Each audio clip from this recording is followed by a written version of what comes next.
Hello mes kings et mes queens, j'espère que vous allez bien. Moi ça va super. Pourquoi ça va super? Parce que je suis trop contente de revenir sur YouTube, de pouvoir refaire des vidéos, de pouvoir vous proposer du contenu. Donc oui, j'ai été absente pendant un long moment, à peu près 9 mois, ce qui représente en fait le temps de ma grossesse. Donc voilà, j'étais enceinte, pour tous ceux qui ne le savaient pas. Et ceux qui m'ont sur les réseaux sociaux, ils le savaient en avant-première. Donc c'est pour cela que vous devez me suivre sur tous les réseaux sociaux, sur TikTok où je suis pas mal active, sur Instagram et sur Snapchat aussi où je suis pas mal active. En soi je suis active sur les trois, mais voilà. Donc cette vidéo, je vais vous parler de ma grossesse, de comment elle s'est déroulée et voilà, de à peu près des petites questions qu'on m'a posées. Sur mes différents réseaux sociaux, je vais essayer d'y répondre là, et si je réponds pas à tout, bien sûr n'hésitez pas à me poser toutes les questions, tout ce que vous voulez savoir à propos de la grossesse en commentaire. Donc sans plus tarder, rentrons dans le vif du sujet. Alors, il faut savoir que toutes les personnes qui me connaissent personnellement, moi j'ai toujours voulu être maman, ça c'est inné, j'ai toujours voulu être maman, c'est ancré en moi, c'est ma destinée, c'est le pourquoi je vis, c'était le rêve de ma vie. Donc voilà, j'ai eu un épisode très triste l'année dernière où j'ai fait une fausse couche. Ça a été vraiment une période vraiment très difficile, mais ça je ferai un témoignage plus tard, enfin une vidéo consacrée que sur ça, comment je me suis relevée et tout. Mais n'hésitez pas en commentaire à me poser des questions si vous voulez savoir, si vous passez par là ou si vous voulez juste discuter. Mais bref, ça a été une épreuve très difficile pour moi parce que j'ai toujours voulu être maman, donc je ne comprenais pas pourquoi ça m'arrivait ça.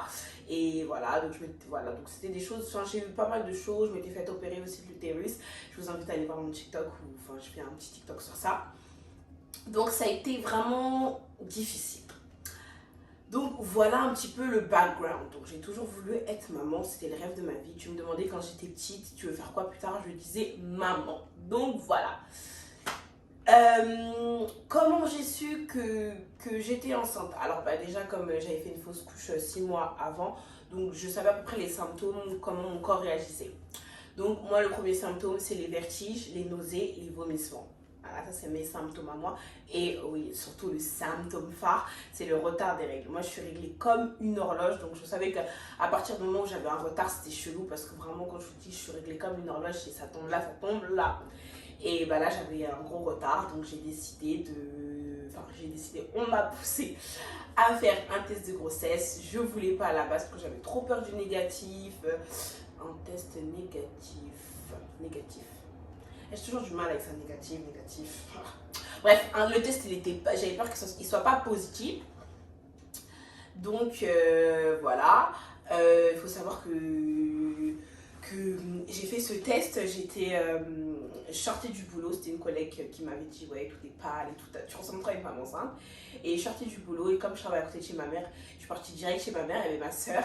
J'ai fait pipi dans un gobelet et j'ai mis 3 tests dans le... Enfin j'ai acheté 3 tests différents bien sûr, clairement. Voilà, je suis archi en mode ouais, je suis une cliente, voilà. Et donc les 3 tests se sont révélés positifs.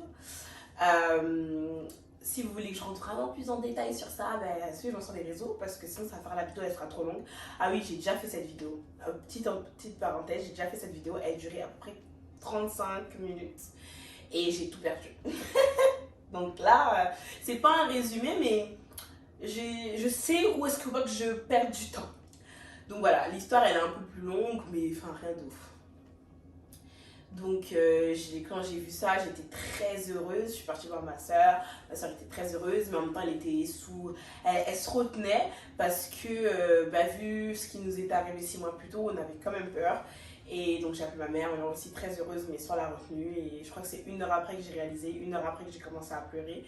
Et 1 heure après que j'ai commencé vraiment, enfin non, sur le coup direct j'ai loué Dieu, mais vraiment que j'ai commencé à mettre des louanges, à sauter, danser, c'était vraiment 1 heure après.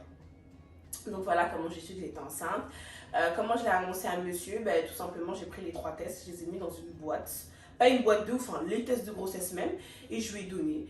Et il m'a dit ah t'es enceinte? Ah mais tranquille on va assumer, comme si genre en mode lui et moi ça faisait des jours qu'on se connaissait, enfin, c'était trop marrant. comment il a dit ça, oui, on va assumer. Et voilà, mon mec, c'est pas quelqu'un qui a des réactions de ouf, donc je m'attendais pas à un truc de ouf, donc voilà. Alors, comme je vous ai dit un peu plus tôt, mes symptômes, là, je vais vous parler un peu de mon premier trimestre. Donc, moi, mon premier trimestre, donc je l'ai su très vite, très tôt que j'étais enceinte. Je crois que j'étais à 4 semaines, un mois et demi, ouais, à 4 semaines, un truc comme ça. Je savais déjà que j'étais enceinte, donc déjà, donc du coup, ma grossesse m'a paru super longue. Ah ouais, laissez tomber. Mais du coup, comment je l'ai su, donc retard des règles, vomissements, tension dans les seins, crampes au ventre. Ça ressemblait vraiment comme si j'allais avoir mes règles. Je mettais des serviettes hygiéniques et en fait, il n'y a rien qui venait. Ça, vraiment, t'avais vraiment l'impression que j'allais avoir mes règles à tout moment. Et c'était ça aussi dont j'avais peur en fait de faire un test. Vomissement, moi j'ai fait de l'hypergravity, bref, le nom je me rappelle pas. Mais en gros, je vomissais vraiment jusqu'à 10 fois par jour. Je pouvais pas boire de l'eau, tout ce que j'ingurgitais, je le vomissais. C'était incroyable, vraiment, ça débitait le vomi. Je me dégoûtais moi-même, ma propre odeur me dégoûtait. Donc j'étais très sensible de l'odorat. Ah, je viens de réaliser que j'ai perdu le goût. Parce que j'avais un goût dans la bouche qui était dégueulasse, ça me donnait envie tout le temps de cracher. Du coup, j'avais tout le temps un chewing-gum parce que je déteste cracher. Et là, aujourd'hui, je viens de réaliser que je l'ai plus. Ça fait 1 mois et demi, pratiquement, non, 1 mois et 1 semaine plus précisément que j'ai accouché. Et c'est aujourd'hui que je me rappelle, que je me rends compte plutôt. Donc voilà, c'est ça qui s'est passé pendant mon premier trimestre. C'est vraiment ça les choses qui ont vraiment marqué mon premier trimestre. Donc tension dans les seins et tout ce que je vous ai dit avant. J'avais pas vraiment de ventre. J'essaierai de vous mettre des vidéos, des petites photos. Et tout mon ventre il a commencé à sortir du coup à partir du second trimestre. Alors beaucoup de fatigue, énormément de fatigue. J'étais très fatiguée aussi pendant ce premier trimestre. Vraiment fatiguée. Et les journées me paraissaient longues et tout était long parce qu'à ce moment-là, moi j'avais arrêté de travailler parce que vraiment c'était plus possible, je pouvais rien faire, je ne faisais rien, j'étais dans le noir, allongée, je ne mangeais pas, alors je peux vous dire que mes journées c'était quelque chose. Donc voilà, et ensuite donc c'est là qu'on fait la première grande échographie, enfin t'en fais une avant qui est de datation pour dater ta grossesse et estimer quand est-ce que vous avez fait le bon rapport qui a donné, qui a créé ce fruit. Et donc moi j'avais tellement peur que je l'ai dit à personne quand j'ai eu cette échographie là. Et je l'ai faite vraiment très tard, je l'ai faite à 10 semaines et 2 semaines après je vais faire ma T1, donc ma première échographie. Et voilà, donc c'était déjà un bébé. Je vais essayer de vous trouver l'échographie. C'était déjà un bébé, il avait déjà sa tête, ses pieds et tout. Et voilà pour le premier trimestre, et donc ce qui se clôture par la T1, comme je vous ai dit, première échographie, et tout allait bien, tout se passait bien, j'ai entendu son cœur, ce qui a été pour moi une grande bénédiction, une grande source de joie, parce que justement, mon premier bébé, je l'avais perdu, parce qu'on n'entendait pas son cœur s'était arrêté de battre. Second trimestre, alors j'ai repris de la vigueur, j'ai continué de vomir, on m'avait dit qu'à 3 mois j'allais arrêter, c'est faux, moi j'ai continué de vomir jusqu'à peu près mes 6 mois de grossesse je crois. Donc j'ai continué de vomir, continué d'avoir des seins magnifiques, pulpeux et tout, des seins pulpeuses. Ah c'est faux, une poitrine pulpeuse, voilà, c'est ça. Donc voilà. J'avais un teint glowy, j'étais trop bien, franchement, le second trimestre, je crois que c'est la plus belle à ce moment-là. J'étais vraiment bien, je recommençais à m'habiller, je recommençais à me sentir un peu mieux. Je vomissais, mais je vomissais plus de la nourriture, je vomissais que ma bile, donc c'était que le matin. Ou quand j'avais un trop plein, parce qu'il faut savoir qu'est-ce qui faisait que je vomissais, c'est quand mon estomac était vide ou quand mon estomac était trop rempli. Donc il fallait trouver le juste milieu, l'équilibre parfait et tout, c'est pas facile. Et moi j'aime pas les médicaments, on va donner des médicaments, mais je veux pas trop les prendre. Donc les symptômes dans mon deuxième trimestre, j'avais les gencives qui saignaient, le goût toujours persistant, le nez, et après j'ai commencé à avoir les pieds qui gonflent vraiment vers la fin de mon deuxième trimestre, j'avais les pieds qui gonflaient, mais rien de ouf, tu vois, ça gonflait, ça partait. Et le ventre, hein, là le ventre je pouvais plus cacher, à part au travail quand j'avais mon uniforme, on ne voyait pas, mais voilà le ventre était sorti et tout, j'étais une rap baby nana. Donc je pense que c'est ça que j'ai eu au deuxième trimestre, et des douleurs ligamentaires qui tirent, tu sens ton ventre, il te tiraille, tu sens qu'on te tire de l'intérieur. des maux de dos, j'avais vraiment mal au dos et j'avais mal à la tête. J'avais beaucoup ça, maux de tête. Donc c'est ça, et donc là tu fais aussi ta deuxième échographie. C'est là que tu apprends le sexe du bébé. Donc moi c'est ma soeur qui l'a su, qui ensuite nous a fait une très belle, avec mes amis, une gender reveal qu'on a fait ensemble en collaboration, parce que voilà, moi, comme je vous ai dit, moi mon bébé et tout, donc je voulais pas qu'elle fasse un truc qui me plaise pas. Mais donc voilà, c'était à ce moment là du coup qu'on a fait la gender reveal, et donc j'attendais un petit garçon. Voilà, pour toutes les personnes qui me connaissent, encore une fois, avoir un garçon, c'était le rêve de ma vie. Je voulais avoir un garçon. C'était ça. Moi, c'était garçon. Pour moi, je suis une mère de daronne, je suis une daronne de garçon. Donc voilà, je voulais mon garçon et Dieu m'a fait grâce. J'ai eu mon garçon. Donc j'étais la plus heureuse, vraiment. Il faut savoir aussi que ma grossesse, je l'ai dit vraiment qu'à des personnes qui sont très très proches de moi. Et voilà, je l'ai vraiment pas dit, j'ai vraiment voulu la préserver jusqu'à la fin. Et même du coup des réseaux, donc il y a plein de gens qui l'ont appris ma grossesse quand je leur ai envoyé l'invitation pour la John de Reveal. Ils étaient là en mode, mais quoi, mais comment ça tu fais une John de Reveal, mais quoi, mais t'es enceinte, yes, I am. Donc c'était super marrant et j'ai passé l'une des plus belles journées de toute ma vie, sérieusement, remplie d'amour, remplie de gens que j'aime, c'est incredible. Donc, troisième trimestre, vraiment c'était le plus fatigant, vraiment fatigué, mon ventre il était lourd, mais d'une lourdeur, my god. Ah oui, ce que j'ai oublié de dire, c'est que à l'échographie du deuxième trimestre, ils ont commencé à dire que mon bébé était gros et grand, que vraiment il était genre, oh my god et tout, on a peur, votre enfant est grand. Ils m'ont fait faire des tests, c'est à ce moment-là aussi, j'ai oublié de vous dire, à votre 5e mois, vous allez faire le test de diabète. Donc moi, ils m'ont fait faire 2 fois parce que mon bébé était grand et gros, selon eux. Bon, vous me direz, aujourd'hui, mon bébé, il a 1 mois, il met du 6 mois. Donc peut-être vous n'avez pas tort. Mais voilà. Donc moi, j'ai eu, on a 3 échographies. Moi, j'en ai eu 5, un truc comme ça. Pour bien vérifier sa croissance, parce qu'il prenait beaucoup de poids. Donc voilà, c'était une précision que je voulais dire. Donc au 3e trimestre, donc j'avais un ventre énorme. Voilà, c'était pour ça que je vous ai dit ça. J'avais un ventre énorme, donc ça veut dire que j'avais une tension dans le ventre. Et là, j'avais très mal au ventre et j'avais une tension au niveau de là, c'était horrible. Tout le temps, je faisais ça, j'avais l'impression que j'allais m'étouffer. Vraiment trop mal au dos, trop mal pour me mouvoir. J'allais tout le temps faire pipi, mais c'était un calvaire. Vraiment. En plus, des fois, tu vas faire pipi pour genre une gouttelette, ça me rendait oufissime. Mais c'était vraiment ça, la fatigue, la lourdeur, la flemme. Et là, mon gars, j'avais les jambes à Fiona. Pour le coup, là, mes pieds étaient vraiment gonflés au point où je ne pouvais mettre que des claquettes. Vraiment que des claquettes. Parce que je ne rentrais plus dans mes chaussures. Ça me faisait terriblement mal. Et aussi, j'ai eu un masque de grossesse. Vraiment. Ici, j'avais plein de petits boutons et j'ai commencé à noircir. À noircir, j'avais plus le même teint, mes lèvres elles étaient devenues noires, on dirait que j'étais une fumeuse de chambre. Vraiment, je ressemblais plus à rien, j'avais gonflé du visage, franchement, je me trouvais trop laide. À la fin de ma grossesse, je me trouvais hyper laide, genre, mais vraiment, genre, je me regardais même pas dans un miroir. Est-ce que je m'habillais même? Je m'habillais pas, je prenais les habits de mon mec, j'étais fatiguée. Je voulais que le bébé sorte, ça y est. Et après, moi, j'ai été alitée. Et j'ai oublié de dire ça, j'ai été alitée. Parce que à mes 6 mois de grossesse, mon fils, je sais pas, il a voulu sortir. Du coup, je suis allée à l'hôpital, j'ai été hospitalisée pendant 2 jours. Parce que j'étais en menace d'accouchement prématuré, en MAP, comme on dit.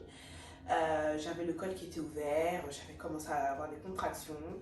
Et pour le coup, je vous dirai ça dans ma prochaine vidéo qui est l'accouchement, mais pour le coup, les contractions que j'avais, elles n'avaient rien à voir avec les contractions d'accouchement. J'avais mal, hein.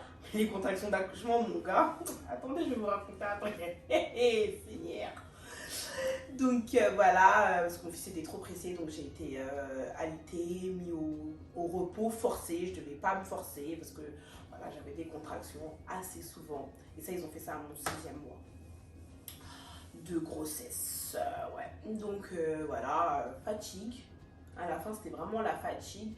Et mais je supportais, je respectais tout jusqu'à ma 37e semaine. Ma 37e semaine, aménorrhée. Et ça, là, j'ai commencé à m'activer, à remarcher des longues distances à pied, prendre des escaliers, tout pour provoquer le travail, parce que je voulais pas aller non plus à, je sais pas, dans 40 semaines et tout. Non. Donc, j'ai commencé à provoquer le travail, et voilà. Et entre-temps, dans ma grossesse, j'ai coupé mes cheveux me rendaient ouf. Ça me rendait ouf. Calette. Et voilà, sinon, le troisième trimestre, je pense que à part la fatigue, le fait de faire pipi tout le temps,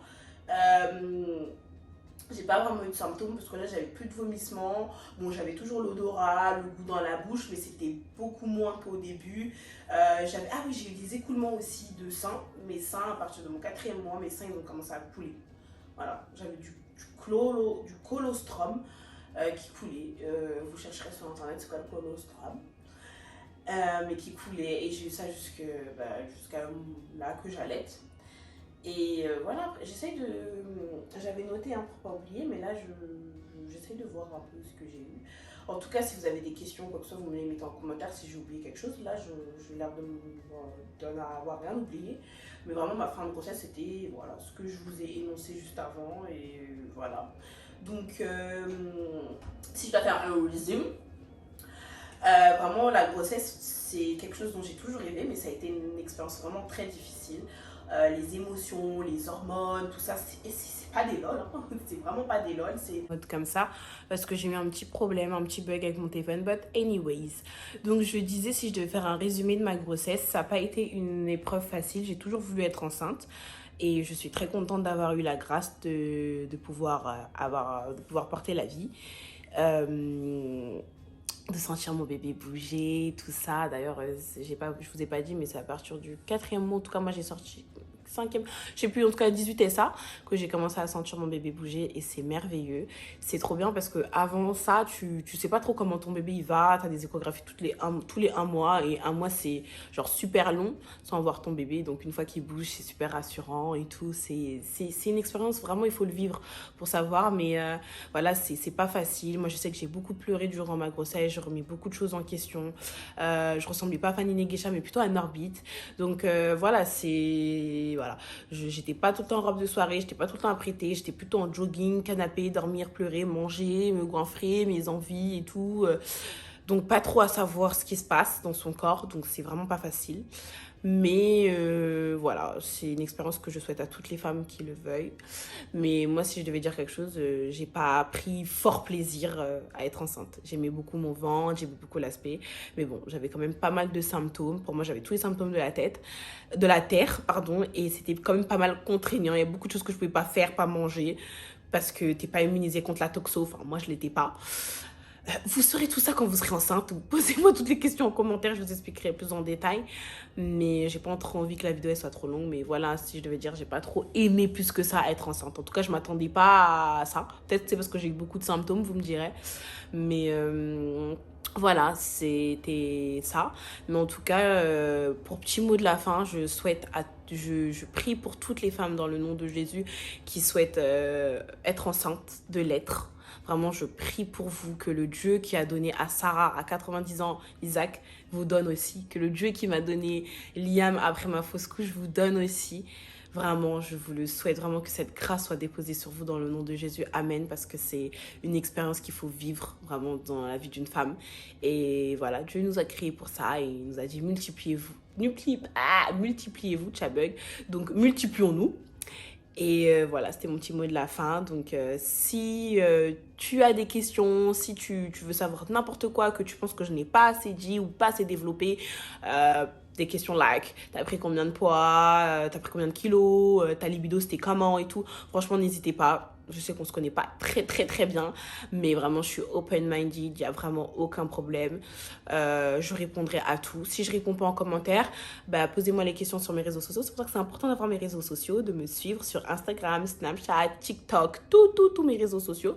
Parce que là-bas, je vous répondrai en DM et si je peux pas, je vous répondrai en story avec plaisir. Donc si cette vidéo t'a plu, n'hésite pas à commenter, à mettre un pouce bleu et à la partager parce que ça fait plaisir et parce que ça nous aide, nous les créateurs de contenu, dans notre travail. Donc c'est très important pour nous, très très important. Et ça prend même pas du temps. Donc voilà mes kings et mes queens, je vous fais des gros bisous. On se retrouve pour ma prochaine vidéo qui sera sûrement ma vidéo d'accouchement. J'ai tellement hâte de vous la raconter. Je vous fais des gros bisous et restez en paix.